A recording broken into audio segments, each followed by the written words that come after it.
1 plus 1. Alam nga namang hindi mo pa masagot yan, no? 500 pesos. That's $10 here. As even a good communicator na si Vice, she has no words. This is the era ng Showtime to educate. And this is towards year 2028. And thankfully, na there is a Vice ganda there. Oy, mga kuya ko, this is your Kuya Mike, ang Kuya sa Amerika, and this is for the Oy mga kuya ko vlogs. Alright, so, tagal-tagal again, no? Very intermittent. I'm hoping nandyan lang kayo to just check on all these vlogs galing sa Oy mga kuya ko vlog series, and pag-usapan natin ngayon is right now, as we speak, this week actually, nag-celebrate ng 16th anniversary ang mga madlang people at saka yung mga host ng It's Showtime ng, again, 16th anniversary nila, no? Wow, it's been like, kumbaga talagang teenager na ang It's Showtime. Alright, so again, umpisahan ko yan at the very first or from the very first telecast nila, no? Year 2009. Doon pa ako sa Manila. And they've decided, supposedly October itong kanilang anniversary presentation nila. And usually may magpasikat, no? Yung may competition talaga, labanan. Pero they did away with that, and rightly so. Tingin ko, parang pinapagod na nila yung sarili nila. Too much na, probably make it like on the 20th year, kung kaya pa nila, ng mga tuhod nila, ng mga pasabog nila, yung mga stunts nila. Pero this time around, nag-stop yung kanilang magpasikat na competition. Pero parang every day this week parang may theme, lalo na dun sa mga parang same cast, which is good, no? Makikita mo na nagpapakitang gilas pa rin sila without the competition, without the judges na kung minsan sumisip-sip itong si Vice ganda, ha.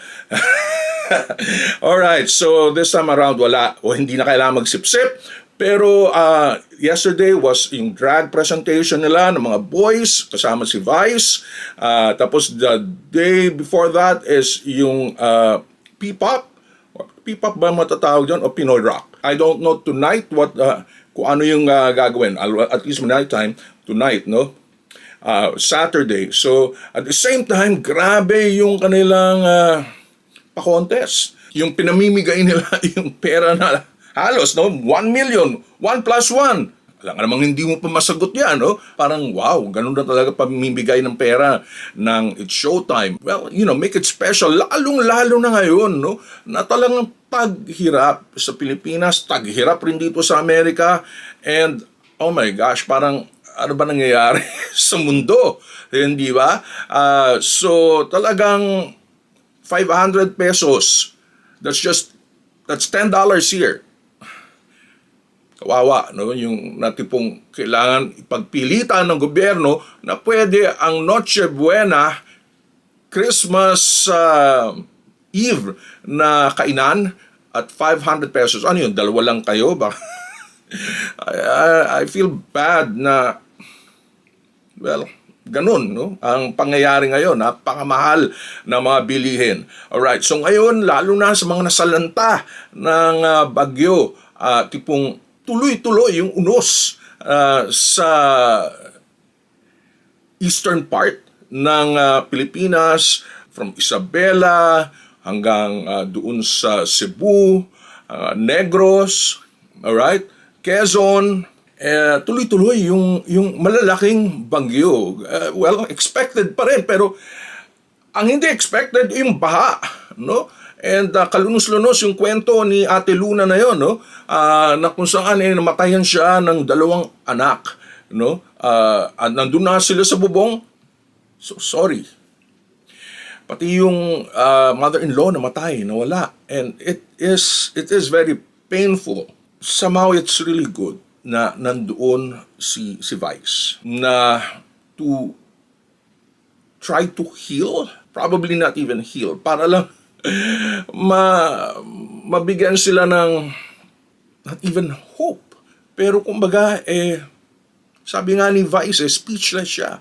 There's no way na as even a good communicator na si Vice, she has no words na pwedeng sumalo sa mga biktima ng mga trahedya na ito, no? And at the end, halos, nagdagdag lang sila ng 1 million pesos na paghati-hatian ng mga contestants na ito para lang at least may, makapag-umpisa lang. Pero at the very end, itong si Vice, lalong niyang sinasabi at laging niyang sinasabi na bumoto kayo ng tamang mga tao. Okay? This is the era ng Showtime to educate. Okay? Na kung paano at matanggal ang mga bumuboto sa maling akala na pagboboto, no? Yung nababayaran, yung pinagbigyan ka ng sardinas, that's it. No. There should be a lot more than that, no? Para sa future ng nila at mga anak nila at mga apo nila. And this is towards year 2028. In 2-3 years, bumuboto na naman uli. And ito yung era ng It's Showtime to educate.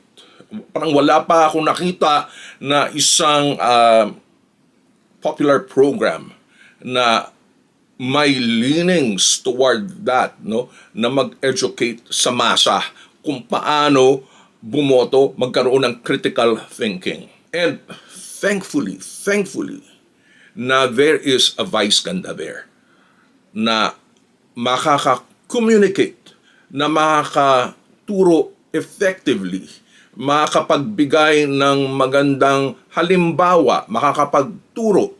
Kasi without Vice Ganda, I don't know kung sino pa ang pwedeng magbigay ng ganun kalakas at yung quality of educating people. Walang show na nagbibigay ng ganyan. And really, iba talagang insight ng isang Vice Ganda. Ibang insight na siya nag-helm ng leader ng It's Showtime. I'm sure napag-usapan nila yan ng mga writers, ng director, na the treatment, na paano nila moving forward gagamitin yung show na ito to educate, to enlighten people. And I have to salute ABS-CBN for allowing It's Showtime and Vice, no, to do that. Dahil talagang lugmok ang Pilipinas. The corruption is just so heavy, nakagapos doon sa buong Pilipinas. Kailangan mag-reflect talaga to, yung mga ginawa, ng mga in-instill ng ABS-CBN, ng Showtime ni Vice Ganda sa mga resulta ng eleksyon this coming 2028. Alright, again to Kuya Mike. Until next time.